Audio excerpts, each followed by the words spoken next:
Hello, Jim Hutchins here for the Jerusalem Connection Spot Report. Well, last Thursday, November 29th, the Palestinians made their bid for statehood before the United Nations here in New York. Well, they didn't get statehood. They got what was referred to as non-member status. But they think it's statehood, and they're promoting it around the world as having statehood. It is not that. But they're going to live on that, and they're going to hype that wherever they can. Exactly what did happen? Well, frankly, exactly nothing. It's still the same on the ground. The facts of the ground stand. But Israel had some comments about this as well. For example, I was especially pleased to hear the comments of the Israeli ambassador to the UN, Ron Prosser. He said, "Today I stand before you tall and proud because I represent the world's one and only Jewish state. The state built in the Jewish people's ancient homeland, with its eternal capital, Jerusalem, as its beating heart. There's only one route to a Palestinian statehood, and that route does not run through this chamber in New York. That route runs through the direct negotiations with Jerusalem and Ramallah that will lead to a secure and lasting peace between Israelis and Palestinians. There are no shortcuts. There are no quick fixes.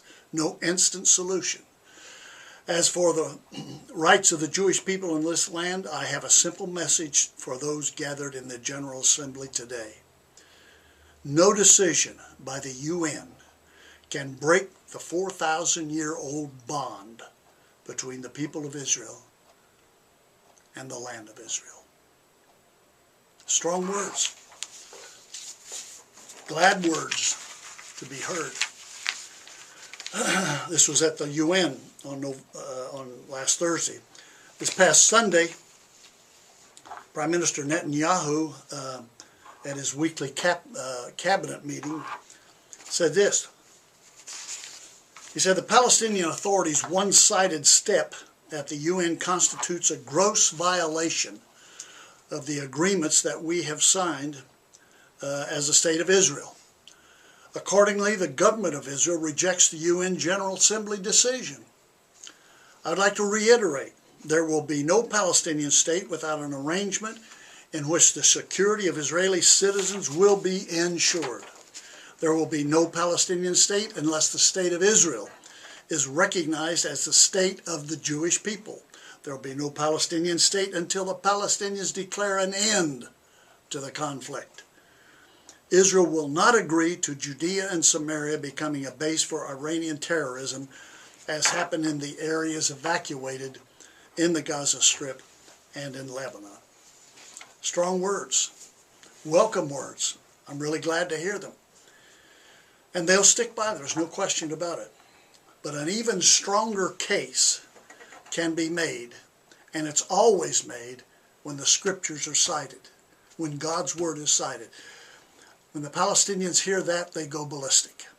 There's nothing they can do about that. You can't answer that. God has spoken, and he's not equivocated. Listen to his words, for example, in Genesis chapter 15.